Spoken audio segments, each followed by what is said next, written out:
Dalawang lalaki na aktuhang nagsisira ng election tarpaulin sa Muntinlupa. Brigada JC Javier, ibrigada mo! Brigada! Live report! Naaktuhan ang dalawang lalaki na nagsisira ng election tarpaulin sa Muntinlupa.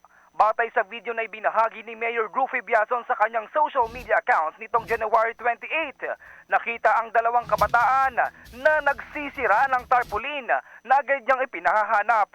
Agad na dumating sa opisina ng alkalde ang dalawa at pinagsabihan na huwag nang magpapagamit sa kahit sinong individual na layong sirain ang katahimikan at kaayusan ng politika sa lungsod. Batay sa ordinansa ng Muntinlupa City, isang unlawful act ang magsira ng anumang nakadisplay na billboard sa pampublikong lugar. In the heart of changing lives, ito si Brigada JC Javier ng 105.1 Brigada News FM Manila, the Music and News Authority.